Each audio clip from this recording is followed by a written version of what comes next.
Alors voilà, tu as reçu un message te disant: Bonjour, votre carte SIM est actuellement inactive.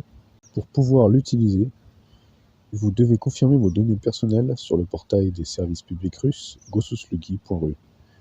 C'est une exigence de la loi fédérale numéro 303 sur les communications. Tout ça en russe. Que faire? Salut à tous. Alors aujourd'hui, je vais vous parler donc de mon témoignage, mon expérience, pour bien vous expliquer comment vous procurer une carte SIM en Russie et comment l'activer, car ce n'est pas du tout la même manière, la même démarche qu'en France, hein, ou en Europe en général. Et également, par la suite, comment ouvrir un compte bancaire. Donc pour cette vidéo, je pars du principe que vous avez déjà acheté une carte SIM, donc dans un opérateur quelconque, hein. En Russie, vous en avez un peu partout, particulièrement dans les centres commerciaux. Moi, pour ma part, c'était chez Iota, et le monsieur très gentil, qui d'ailleurs, c'est rare en Russie, mais il avait un très bon anglais, même s'il était très modeste. Donc il m'a donné un petit papier en me disant voilà, hein, toutes les étapes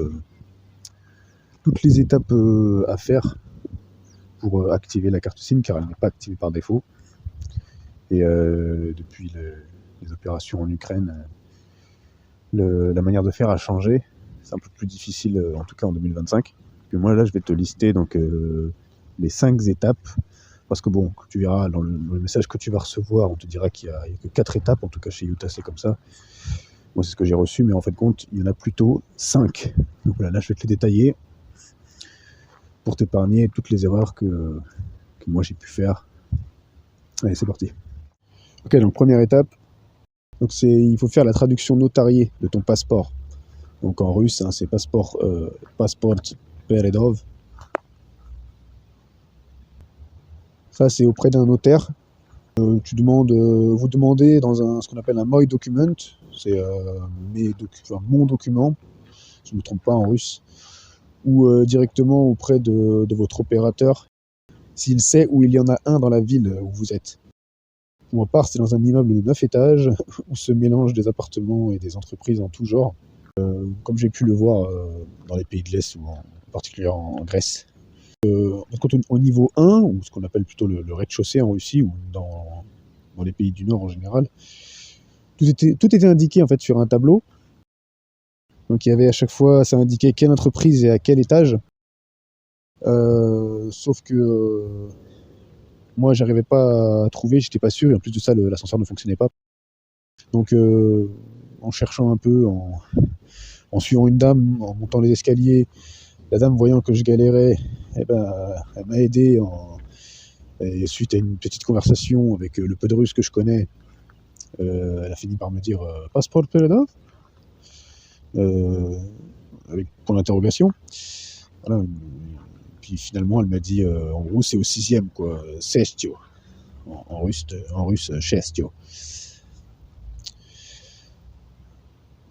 Attention, donc une fois que vous aurez trouvé en ayant demandé à plusieurs personnes, attention, en Russie, les portes sont parfois fermées à l'entrée des bâtiments ou des appartements, etc.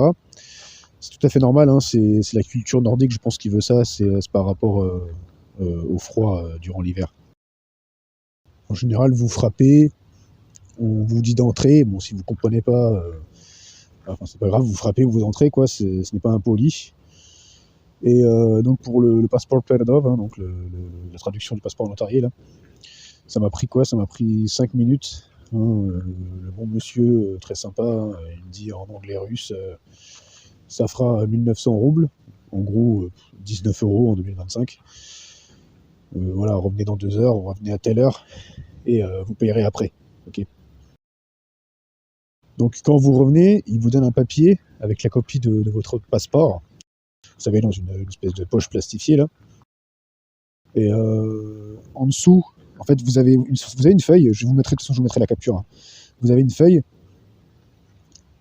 En haut de la feuille, vous avez la copie de votre passeport, une photocopie de votre passeport. Et en dessous, en fait, il va y avoir écrit des choses en russe. Bah, ça, c'est la traduction notariée. à conserver précieusement, car ce papier-là va vous suivre tout au long des prochaines étapes. Ok, donc la deuxième étape, il s'agira d'obtenir le numéro SNILS dans un centre multifonctionnel, donc c'est MFC, ou auprès du fonds de pension, c'est SFR. Pour ma part, j'ai choisi cette dernière option. Vous essayez de leur expliquer que vous devez activer votre carte SIM et obtenir le SNILS. Donc encore une fois, avec le bon russe que vous avez, hein. Vous patientez et il y a une dame, donc la dame de l'accueil, va vous donner un ticket, ou alors on vous appellera directement. C'était notre cas, donc pour ma petite famille et moi. Voilà, moi c'était une vieille dame qui galérait un petit peu, hein, mais donc pour notre part, en fait nous on nous a pas eu de ticket, on nous a appelé directement, puis comme on parle pas bien russe, on comprenait pas. Et voilà, la dame bien gentille est venue nous chercher. Et donc en fin de compte, vous allez passer dans un bureau fermé. La dame, bien sûr, en général, en bonne russe, ne parle que russe. Elle ne parle même pas anglais. Et avec ou non le peu de russe que vous avez, vous lui expliquez en gros qu'il faut activer votre SIM card et que vous avez besoin du SNILS. Mais bon, ça en général, elle le sait déjà. Elle va vous demander donc votre passeport original et votre traduction notariée. Vous lui donnez. Et en échange, elle va vous donner un papier, ce sera le SNILS, vous verrez, c'est marqué dessus. Encore une fois, je vous mets une capture. Donc voilà, c'était pour la deuxième étape. Ensuite, troisième étape, c'est là où ça devient un peu plus complexe. Ne vous inquiétez pas, ça reste très simple. Donc inscrivez-vous donc, sur le portail Gosuslugi. Alors pour ça, il faut aller dans un MFC. Vous dites à la dame de l'accueil, en gros, moi j'ai dit Ya Fransutski, Sim Karta, voilà, Igo Suslugi, un truc comme ça. Elle va comprendre parce que c'est son métier. Elle vous donne un ticket avec votre numéro, enfin en gros il y a une lettre et un tiret et un numéro si je ne me trompe pas, et vous attendez votre tour, c'est marqué sur un tableau de bord, hein. Tout est très numérisé en Russie. Et il y a des gentilles dames qui vont s'occuper de votre dossier. Elles vont vous demander la traduction, là encore une fois, la traduction notariée, votre passeport, pour prendre les infos qu'il y a dessus, tout ça. Votre numéro de téléphone russe également. Elles vont vous demander si la SIM card, elle est la carte SIM est dans votre téléphone. Vaut mieux qu'elle y soit au préalable, hein, si vous pouvez la mettre. Et donc après, moi ça a pris, je sais pas, 20 minutes parce que galérais avec mon dossier, avec mon nom, etc. Comme ça, un nom français, tout ça, il faut faire la translittération. Bref, elles vont vous donner à la fin, donc sur un papier, en gros, l'identifiant, c'est égal au SNILS, pour vous connecter, hein, que vous aviez déjà obtenu chez un SFR, et un mot de passe provisoire. Alors, en sachant, entre parenthèses, que vous pouvez vous inscrire par vous-même, moi, comme je l'avais fait au préalable avec d'autres options sur le site web. Mais dans ce cas, vous devrez quand même aller dans un MFC, car sans ça, vous seriez bloqué pour l'étape suivante. Je vous conseille d'utiliser un navigateur comme Brave, car il inclut par défaut la traduction des pages web. Vous entrez votre login, donc c'est le login, hein, en russe, hein, et le SNILS. Ici, je vous montre un exemple, hein, comme par exemple 235 56 777, et il y a comme une sorte de clé, c'est 34. Donc par souci de sécurité, bien sûr, changez votre mot de passe à la première connexion.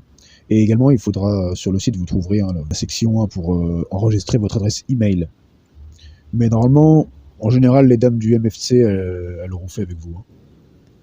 Et voilà, c'est bon, vous serez prêt pour la prochaine étape. Alors l'étape 4 consiste donc à enregistrer vos données biométriques dans une banque, ce qu'on appelle la biométrie, hein. Donc, vous êtes dans une banque. Donc ça consiste en quoi, les données biométriques? C'est en gros, on va vous prendre votre passeport notarié, prise en photo et enregistrement de votre voix, donc par un employé. Ce n'est possible que si vous êtes au préalable allé dans un MFC, comme je vous disais, comme cité plus haut, hein, car c'est eux-mêmes qui font en sorte que sur le site Gosuslugi, le service public russe, hein, je rappelle, vous soyez éligible à la biométrie. Si j'ai bien compris, parce que bon, j'avoue que je ne suis pas sûr, mais bon, faites-le de cette manière, vous n'aurez aucun problème. Rendez-vous dans une banque. Vous pouvez voir les banques éligibles à la biométrie sur le site précédent. Et donc la section, je ne sais plus c'est quoi exactement le nom, mais bon, c'est vos données biométriques, en choisissant l'option. En fait, vous regardez l'option confirmer parce que c'est ça qui va vous permettre par la suite d'ouvrir un compte bancaire. Et donc vous le dites bien à la dame ou le monsieur de l'employé de la banque que vous voulez l'option confirmer pour avoir le droit au maximum de droits pour une durée de 5 ans. Souvent, ce sera chez Sberbank, Alpha Bank, T-Bank, etc. Ça, c'était l'étape 4. Maintenant, passons à la cinquième et dernière étape. Donc ensuite, activez votre carte SIM via GoSoSluggy. Vous pouvez aussi également, si vous galérez, demander à votre opérateur de vous aider. Une fois la carte SIM activée, vous pourrez aller dans n'importe quelle banque, ouvrir un compte bancaire. Je pense que vous pouvez même faire toute cette procédure, vous savez, la procédure de l'étape précédente, en fait l'étape 4 et l'étape 5, dans le même établissement, à la même banque. Mais sachez que vous n'êtes pas obligé d'ouvrir un compte bancaire dans la banque où vous avez fait la biométrie.